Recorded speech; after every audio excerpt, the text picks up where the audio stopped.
श्री कृष्ण उन्हें वे सभी चीज़ें उपलब्ध कराते हैं जिसके लिए उन्होंने जन्म लिया है, यानी मुक्त होने के लिए। तो जैसे कि मैं बताऊं, मेरा भी शुरू से ही आध्यात्म की तरफ बहुत झुकाव था। तो जैसे जैसे प्रकृति की तो सब चीज़ें मिलती ही थी, बट मन में ये जरूर था कि उस ईश्वर की ओर चलना है, उसको पाना है, क्योंकि हर चीज़ मुझे ऐसा लगता था छूटने वाली है, छिनने वाली है। तो क्यों ना ऐसी चीज़ को पाया जाए जो कभी भी नष्ट नहीं होती, और वह है परमात्मा। तो ईश्वर ने, कहते हैं ना, उंगली पकड़कर मुझे उस रास्ते पर चलाया जहाँ से मेरी ये साधना जो है आगे के सोपान चढ़ती गई। कितने संतों से मिलाया, कितने संतों को मैंने सुना, और फिर अंत में जब मुझे मेरे गुरु स्वामी धर्म प्रेमानंद जी सरस्वती मिले तो मेरे सारे संशय समाप्त हो गए। तो अगर आप में साधना का बीज पिछले जन्मों के पुण्य से होगा तो ईश्वर इस जन्म में आपको उसे पाने की सारी व्यवस्था करेंगे। बात वहीं पर अटक जाती है, आपकी मांग क्या है? क्या आपकी मांग, खुद से पूछिए, ईश्वर को पाने की है या फिर प्रकृति से इसकी उसकी को ये मिल जाए, बेटे की शादी हो जाए, बेटी को अच्छा घर मिल जाए? अगर सिर्फ यही मांग है तो फिर क्या हमें श्री कृष्ण मिलेंगे? ये प्रश्न अपने आप से पूछने की जरूरत है। Hey guys, welcome to my channel, it's me, मैं हूँ। और जैसे कि आप जानते हैं, भगवत गीता की इस सीरीज में आज 7वें अध्याय पर हम पहुंच गए हैं। अगर आपने कोई भी एपिसोड मिस किया हो तो चैनल पर जाकर उससे चेक कर सकते हैं, देख सकते हैं। तो फिलहाल गुरु को प्रणाम करते हैं, दैवीय शक्तियों का आह्वान करते हैं, कृष्णम वंदे जगत गुरु श्री कृष्ण को प्रणाम करते हैं, क्योंकि उनकी कृपा के बिना ना तो कोई इस ज्ञान को पढ़ सकता है, ना दे सकता है और ना सुन सकता है। तो आप भी मेरे साथ श्री कृष्ण का आह्वान करिए। और इसी के साथ हम शुरू करते हैं गीता अध्याय 7, जिसका नाम है भगवत ज्ञान, यानी वो ज्ञान जो ईश्वर का है, वो ज्ञान जो ईश्वर स्वयं दे रहे हैं। तो चलिए पहले श्लोक को, जैसे कि हम हर बार करते हैं, संस्कृत में पढ़ेंगे, फिर हम सिर्फ ट्रांसलेशंस पढ़ेंगे। तो भगवत ज्ञान में श्री भगवानुवाच, इसकी शुरुआत होती है श्री कृष्ण के कथन से। उससे पहले एक छोटा सा रिकैप मैं देती हूँ कि पिछले ध्यान योग में हमने क्या सीखा था, क्योंकि उसी का कंटिन्यूएशन है ये भगवत ज्ञान चैप्टर। तो ध्यान योग में श्री कृष्ण ने अर्जुन को समस्त अवस्थाएं बताई कि स्थित प्रज्ञ की क्या अवस्था होती है, कैसे मन को वश में करके आप अपने कर्मों से आसक्त होकर मुक्ति को प्राप्त कर सकते हैं। और ध्यान की विशेष विशेष अवस्थाएं श्री कृष्ण ने ध्यान योग में बताई हैं। और इन्हें सुनकर ध्यान योग के अंतिम श्लोकों में अर्जुन ने प्रश्न किया कि ये जो सब आपने बताया, मन को स्थिर करना, बुद्धि को स्थिर रखना, ध्यान की अवस्थाएं, हे श्री कृष्ण, हे मधुसूदन, ये मुझे व्यवहारिक नहीं लग रही, क्योंकि मैं तो एक साधारण मनुष्य हूँ। ये बातें जो है, जो आपने मुझे बताई, वो मुझे भयभीत कर रही हैं, और कृपा करके मुझे समझाइए कि मैं इनका पालन कैसे करूं। तो उसी के उत्तर में श्री कृष्ण ने बताया कि कैसे आप जो काम कर रहे हैं उसे करते हुए भी एक योगी का जीवन जी सकते हैं। और उसी के कंटिन्यूएशन में हम स्टार्ट करते हैं अध्याय 7, यानी भगवत ज्ञान। तो श्री कृष्ण कहते हैं, श्री भगवानुवाच, मय्या सक्त मनाहा पार्थ योगम युजन मदाश्रयः असंशयम समग्रम माम यथा याज्ञस्यसि तिच्छृणु। इसमें श्री भगवान कहते हैं, हे पृथा पुत्र, अब सुनो कि तुम किस तरह मेरी भावना से पूर्ण होकर और मन को मुझ में आसक्त होकर योगाभ्यास करते हुए पूर्णतया संशय रहित जान सकते हो। तो यहाँ श्री कृष्ण अब अर्जुन का डिलेमा, कंफ्यूजन दूर करने वाले हैं कि कैसे कौन क्या क्या कर्म करते हुए मुझे इस ईश्वर को पा सकता है। मुझे पाने का अर्थ ये नहीं है कि आपको कर्मों को त्यागना है, आपको भगवा वेश धारण करना है। ये जो संन्यास की स्थिति है, ये जो योगस्थ स्थिति है, ये जो मन की स्थिरता है, और ये जो स्थित प्रज्ञ के लक्षण है, वो अंदर की स्थिति है, बाहर से उसका कोई लेना देना नहीं है। कुछ भी करते हुए आप मुझे पाने का प्रयास कर सकते हैं, ऐसा श्री कृष्ण कहते हैं। तो फटाफट ट्रांसलेशंस पढ़ेंगे। अब मैं तुमसे पूर्ण रूप से व्यवहारिक तथा दिव्य ज्ञान कहूंगा। देखिए, क्योंकि वो बोल रहे थे आप जो बता रहे हैं वो व्यवहारिक नहीं है, एक गृहस्थ के लिए ये कैसे पॉसिबल है कि वो ध्यान साधनाएं करे, अपने मन को वश में रखे।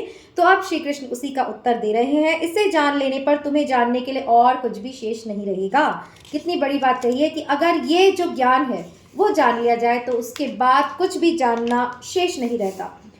आगे श्री कृष्ण कहते हैं, जो निपट मूर्ख है, जो मनुष्यों में अधम है, जिसका ज्ञान माया द्वारा हर लिया गया है, जो असुरों की नास्तिक प्रकृति को धारण करने वाले हैं, ऐसे दुष्ट मेरी शरण ग्रहण नहीं करते। अब यहाँ कौन शरण ग्रहण नहीं करते, तो उसके एग्जाम्पल्स भगवान ने खुद बताए हैं कि जो अधम है, जो बुरे कर्म करते हैं, जो नास्तिक हैं वो कभी भी मेरी शरण ग्रहण नहीं करते, इसलिए वो मेरी माया के ही अधीन रहते हैं और अपने कर्मों में दुख और सुख भोगते रहते हैं। अर्थ यानी जो पीड़ित होते हैं, जिज्ञासु जिनमें क्यूरियोसिटी होती है, अर्थार्थी जो कि धर्म का अर्जन करना चाहते हैं, यानी जो शास्त्र में अपनी ध्वजा लहराना चाहते हैं। बट ये जो चारों हैं वो विभिन्न परिस्थितियों में मेरी भक्ति करते हैं। ये शुद्ध भक्त नहीं है, क्योंकि ये भक्ति के बदले कुछ महत्वाकांक्षाओं की पूर्ति करते हैं। शुद्ध भक्ति निष्काम होती है और उनमें किसी लाभ की आशंका नहीं होती। तो देखिए यहाँ कितनी बड़ी बात श्री कृष्ण ने कही। मतलब श्री कृष्ण को सुनते मतलब मुझे भी ना इतने रोंगटे खड़े हो जाते हैं, गूज़बम्स आते हैं, ऐसा लगता है जैसे सच में ही कहा है वैसे तो श्री कृष्ण ने, पर हम जब उसे पढ़ रहे हैं तो ऐसा लग रहा है कि हाँ सच में श्री कृष्ण ने देखिए कितना साफ साफ कहा है कि हम जगत की किसी भी चीज़ को पाने के लिए अगर हम ईश्वर की भक्ति करते हैं तो वो शुद्ध भक्ति नहीं है। उसका जो मोटिव है वो जगत की ही यानी क्रिएटर की क्रिएशन को ही पाने के लिए है। और शुद्ध भक्ति वो होगी जब आप क्रिएशन को हटा के क्रिएटर पर केंद्रित होंगे, ईश्वर को पाएंगे, उससे ही अपना समझेंगे। बट बहुत मुश्किल है। देखिए माया इतनी आकर्षक होती है कि हम मायापति को भूल जाते हैं और हम ये भी भूल जाते हैं कि ये जो माया उसकी है, अगर हम उसे पालेंगे ऑटोमेटिकली ये जो माया है वो भी हमारी हो जाएगी। तो आगे चलते हैं।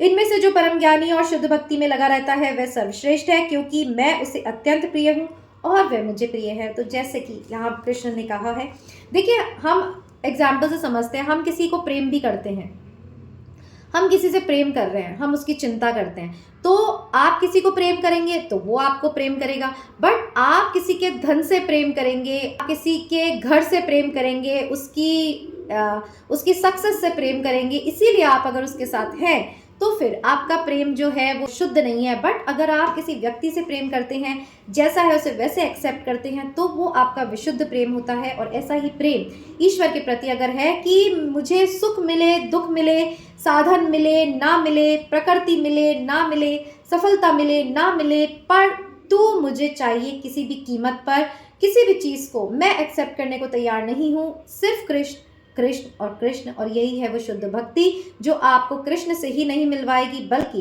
उसकी माया की भी ऐसी वर्षा कर देगी आप पर कि तब आपको समझ आएगा कि कृष्ण को पाना क्या होता है। नहीं तो माया जो है वो आपको नचाती रहेगी। आगे वे कहते हैं, अनेक जन्म जन्मांतर के बाद जिसे सचमुच ज्ञान होता है वह मुझको समस्त कारणों का कारण जानकर मेरी शरण में आता है। ऐसा महात्मा अत्यंत दुर्लभ होता है। और देखिए अनंत जन्मों की साधनाओं से जब इस जन्म में आपको ये भान हो जाता है, विश्वास हो जाता है कि कृष्ण के अतिरिक्त कुछ भी न पाने योग्य है, कुछ भी न भोगने योग्य है, तब ऐसा महात्मा, ऐसा स्थित प्रज्ञ व्यक्ति, तब ऐसा कोई विरला व्यक्ति मेरी ओर चलता है, मुझे जानता है और मुझे पाता है। और ऐसा व्यक्ति जो है बहुत दुर्लभ है। बहुत दुर्लभ क्यों? क्योंकि जन्म जन्मांतर की साधना कौन करना चाहता है? आज हमें भी अगर हम अपने आप से पूछे, क्या हम कोई साधना कर रहे हैं? हम नौकरी कर रहे हैं, घर चला रहे हैं, बच्चों को पाल रहे हैं, क्या श्री कृष्ण के प्रति जिज्ञासा भी हमें है? क्या ये भगवत गीता भी हमने पढ़ी है? मैं खुद अभी आपको बता रही हूँ, जब पढ़ रही हूँ, जो गुरु से सुना वो ज्ञान मुझ में उतर रहा है। पढ़ी भी होगी बट समझ में गुरु क्या कहना चाहते थे, अब मुझे वो ज्ञान उतर रहा है जब मैं आपके समक्ष बोल रही हूँ, जब मैं इसे दोबारा पढ़ रही हूँ। तो इसीलिए श्री कृष्ण के प्रति जिज्ञासा, उनके प्रति आकर्षण आपका कैसे बनेगा? जब आप इस माया की निरर्थकता को जान लेंगे। क्योंकि अगर हमारे जीवन को भी हम देखें, जितना भी संघर्ष हमने किया, जितने भी रिश्तों में हमने आंसू बहाए, दुख के अलावा कुछ नहीं मिला, तो ये माया, कहते हैं माया अति ठगती थी, है और रहेगी। पर अगर श्री कृष्ण में हम अपना चित्त लगाएंगे तो वो इस माया के नियंत्रक हैं और फिर इसी माया से वो आपकी रक्षा करेंगे और इसी माया को सही रूप में, सरल रूप में आपको प्रदान करेंगे कि फिर दुनिया देखेगी। और ऐसा जो व्यक्ति होता है बहुत दुर्लभ होता है, पर जब वो होता है तो श्री कृष्ण का बहुत प्रिय होता है। आगे चलते हैं। देखिए आगे श्री कृष्ण कहते हैं, मैं प्रत्येक जीव के हृदय में स्वरूप स्थित हूँ। जैसे ही कोई किसी देवता की पूजा करने की इच्छा करता है, मैं उसकी श्रद्धा को स्थिर करता हूँ, जिससे वह उसी विशेष देवता की भक्ति कर सके। अब देखिए कृष्ण भगवान कहते हैं सब में मैं ही हूँ। तो अगर आपकी इच्छा हुई कि मुझे धन चाहिए, तो श्री कृष्ण क्या करते हैं, आपकी बुद्धि को उसी देवता या देवी में स्थित कर देते हैं ताकि आपको वो वस्तु मिले। बट अल्टीमेटली मतलब यहाँ मुझे लग रहा है श्री कृष्ण भी हंसते होंगे कि देखो ये मुझे छोड़कर क्या क्या पाना चाहता है, लक्ष्मी जी जो मेरी ही पत्नी है उसे पाना चाहता है, तो क्या वो आपको नाच नहीं नचाएगी। तो यही कहने का मतलब है कि जब आप परमात्मा को पाएंगे आपको प्रकृति भी मिलेगी, परमात्मा भी मिलेगा। और अगर आप प्रकृति के पीछे भागेंगे तो ये प्रकृति तो किसी के कंट्रोल में आने वाली नहीं है। फिर भी श्री कृष्ण कहते हैं कि मैं उसकी श्रद्धा को स्थिर करता हूँ ताकि वो अपनी श्रद्धा से उस चीज को पा सके जिसे वो पाना चाहता है। तो यहाँ श्री कृष्ण ने सबको फ्री विल दी है, वो किसी को मजबूर नहीं करते कि मेरा ही चिंतन करो, मुझे ही पाने की कामना करो। इसीलिए उन्होंने कहा कोई बिरला ही ऐसा होता है जो मुझे पाने की आकांक्षा से जन्म लेता है और इस जन्म में साधना करते करते ही मुझे पा जाता है। तो यहाँ श्री कृष्ण ने साफ कर दिया किसी भी देवता की पूजा करो, उस देवता के थ्रू जो आपको लाभ देता है वो भी मैं ही हूँ। तो क्यों ना मतलब यहाँ साफ साफ श्री कृष्ण जो कृष्ण ने कहा है ना गीता में, सभी धर्मों को छोड़कर मेरी शरण में आओ। क्यों? क्योंकि घूम फिर कर हम 10-10 जगह जाएंगे। कहते हैं ना अगर आपको एक ही शॉप पे सब चीज़ मिल रही है तो वहाँ आप जाना पसंद करेंगे ना? नहीं, पर हम भटकते रहते हैं, कभी इस देवता कभी उस देवता। इसलिए हमारी श्रद्धा भी खंडित रहती है, हमारा विश्वास भी विभाजित रहता है। पर अगर हम सिर्फ एक ईश्वर को भजेंगे, फिर चाहे वो कृष्ण हो चाहे वो शिव हो, तभी हमें साधना में सफलता मिलती है। आगे कहते हैं अल्प बुद्धि वाले व्यक्ति देवताओं की पूजा करते हैं और उन्हें प्राप्त होने वाले फल सीमित तथा क्षणिक होते हैं। देवताओं की पूजा करने वाले देवलोक को जाते हैं, किंतु मेरे भक्त अंततः मेरे परम धाम को प्राप्त होते हैं। तो यहाँ श्री कृष्ण कहते हैं देवताओं की पूजा करना फिर उनसे वो फल प्राप्त करना वो बहुत ही सीमित चीज है। प्रकृति का ही मांग रहे हैं, देवता आपको प्रकृति का ही दे रहे हैं और फिर आप देवलोक में ही जाते हैं। पर जो मुझे बचता है, मेरी मांग करता है, वो तो मेरे परम धाम में स्थित होता है, मतलब वो मुक्त हो जाता है। आगे बुद्धिहीन मनुष्य मुझको ठीक से न जानने के कारण सोचते हैं कि भगवान कृष्ण पहले निराकार था और अब मैंने इस स्वरूप को धारण किया है। वे अपने अल्प ज्ञान के कारण मेरे अविनाशी तथा सर्वोच्च प्रकृति को नहीं जान पाते। श्री कृष्ण यहाँ पर उन लोगों को बुद्धिहीन समझ रहे हैं जो सोचते हैं कि अब मैं सिर्फ कृष्ण, अगर मैंने ऐसा स्वरूप लिया है तो मैं श्री कृष्ण ही हूँ। तो ये यहाँ पर कहना चाह रहे हैं कि मैं तो आदिकाल से हूँ, मैंने कई रूप लिए लोगों के उद्धार के लिए, मैं इन रूपों में भी नहीं बनता। तो जैसे अर्जुन ने भी पूछा था जब ये श्री कृष्ण ने कहा कि मैंने ये ज्ञान इक्ष्वाकु को दिया, आगे पहले चैप्टर्स में हमने पढ़ा है मैंने ये ज्ञान सूर्य को दिया, तो अर्जुन ने भी ये बोला कि आप तो मेरे समक्ष हैं, आप इतने पुराने कैसे हो सकते हैं, सूर्य तो बहुत पुराने हैं। तब श्री कृष्ण उनको भी यही कहते हैं कि हे पार्थ, तुम्हें अपने जन्म याद नहीं क्योंकि तुम पुरुष हो और मुझे अपने सब जन्म याद है क्योंकि मैं परमात्मा हूँ। तो उस परम तत्व को अगर आप पाना चाहते हैं तो श्री कृष्ण की ओर तो आपको आना ही पड़ेगा, अभी नहीं तो बाद में नहीं तो अगले जन्म में, अगले जन्म में नहीं तो 100 जन्म बाद। बट मंजिल तो सबकी यही है क्योंकि ईश्वर जो है अनंत हाथों से सबको अपनी ओर खींच रहा है। उसने आपको ये जीवन इसलिए नहीं दिया कि पशुओं की तरह ही खाओ पियो, बच्चे करो, उनकी चिंता करो। देखिए ये सब तो काम पशु भी करते हैं ना, बच्चों को उड़ना, पक्षी जो है उड़ना सिखाते हैं, शेर जो है वो उनको शिकार करना सिखाते हैं। तो आप इनसे भिन्न तब होंगे जब आप उस कृष्ण तत्व की ओर बढ़ेंगे, नहीं तो आप ऐसे ही पशुवत जीवन जीते रहेंगे और ऐसे ही अगले जन्म में फिर से आपकी यात्रा शून्य से शुरू होगी। बट अगर आप कृष्ण को भजते हैं तो अगला जन्म भी अगर लेना पड़े तो साधना वहीं से शुरू होगी जहाँ से आपने उसे छोड़ा था। आगे श्री कृष्ण कहते हैं हे अर्जुन, श्री भगवान होने के नाते मैं जो कुछ भूतकाल में घटित हो चुका है, मुझे वर्तमान में घटित हो रहा है और जो आगे होने वाला है वह सब कुछ मैं जानता हूँ। मैं समस्त जीवों को भी जानता हूँ किंतु मुझे कोई नहीं जानता। ऑब्वियसली वो परमात्मा है, सब कुछ जानते हैं किसके जीवन में क्या हुआ था, किसके जीवन में क्या होगा, क्योंकि लिखने वाले वही हैं, करने वाले तो हम हैं। बट हमारा जो विधि है, हमारी नियति है, वो लिखने वाले विधाता हैं। तो इसलिए श्री कृष्ण कहते हैं मैं सबको जानता हूँ बट मुझे कोई नहीं जानता। वो यही आकलन करता रहता है, ये यशोदा का पुत्र है या ये देवकी नंदन पुत्र है या ये अर्जुन का सखा है। तो ऐसे श्री कृष्ण जो हैं आपको खुद बता रहे हैं कि मुझे जानो, मेरी ओर आओ, कुछ भी छिनेगा नहीं बल्कि वो मिलेगा जिसके बारे में सोचा भी नहीं था। आगे कहते हैं, हे भरतवंशी, हे शत्रु विजेता, समस्त जीव जन्म लेकर इच्छा तथा घृणा से उत्पन्न द्वंद्वों में मोहग्रस्त होकर मोह को प्राप्त होते हैं। तो मोहग्रस्त होते हैं, घमंड करते हैं या फिर द्वेष करते हैं, तो ये सब प्रकृति में ही फंसे रहते हैं। जिन मनुष्यों में ने पूर्व जन्मों में तथा इस जन्म में पुण्य कर्म किए हैं और जिनके पाप कर्मों का पूर्णतया उच्छेदन हो चुका होता है, वे मोह के द्वंद्वों से मुक्त हो जाते हैं और वे संकल्प पूर्वक मेरी सेवा में तत्पर होते हैं। तो यहाँ श्री कृष्ण कहते हैं, जैसे कि मैंने कहा ना कि कर्म जो है, साधना जो है, वो कभी भी शून्य नहीं होती, वहीं से शुरू होती है। जो पिछले जन्मों में साधना करके आते हैं वो इस जन्म में भी कृष्ण तत्व के मूल्य को समझते हैं और फिर वो उसी को पाने की अपनी आगे की यात्रा करते हैं। फिर श्री कृष्ण उन्हें वे सभी चीज़ें उपलब्ध कराते हैं जिसके लिए उन्होंने जन्म लिया है, यानी मुक्त होने के लिए। तो अगर आप में साधना का बीज पिछले जन्मों के पुण्य से होगा तो ईश्वर इस जन्म में आपको उसे पाने की सारी व्यवस्था करेंगे। बात वहीं पर अटक जाती है, आपकी मांग क्या है? क्या आपकी मांग? खुद से पूछिए, ईश्वर को पाने की है या फिर प्रकृति से इसकी उसकी ये मिल जाए, बेटे की शादी हो जाए, बेटी को अच्छा घर मिल जाए? अगर सिर्फ यही मांग है तो फिर क्या हमें श्री कृष्ण मिलेंगे? ये प्रश्न सभी को अपने आप से पूछने की जरूरत है। आगे चलते हैं। जो जरा तथा मृत्यु से मुक्ति पाने में यत्नशील रहते हैं वे बुद्धिमान व्यक्ति मेरी शक्ति की शरण ग्रहण करते हैं। जरा मतलब बीमारियां, और मृत्यु से मुक्ति यानी जो सोचते हैं कि अब हमें जन्म नहीं लेना है, तो वो जो है मेरी शरण को ग्रहण करते हैं, क्योंकि उनमें ये जिज्ञासा है कि हमें इस प्रकृति में फंसना नहीं है। वे वास्तव में ब्रह्म है, क्योंकि वे दिव्य कर्मों के विषय में पूरी तरह से जानते हैं। और अंत में श्री कृष्ण कहते हैं, जो मुझ परमेश्वर को मेरी पूर्ण चेतना में रहकर मुझे जगत का, देवताओं का तथा समस्त यज्ञ विधियों का नियामक जानते हैं, वे अपनी मृत्यु के समय भी मुझ भगवान को जान और समझ सकते हैं।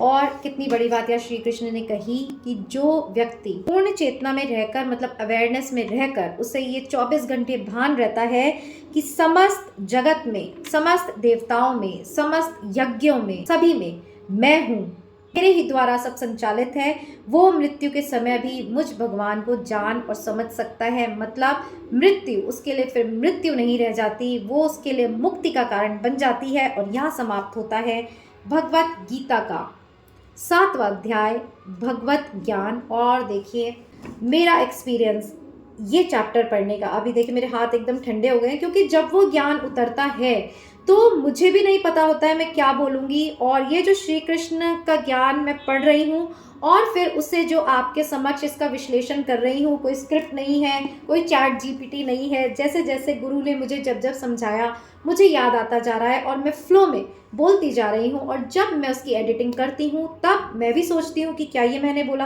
क्योंकि अगर मैंने बोला होता तो मुझे पता होता मैंने ये बोला है।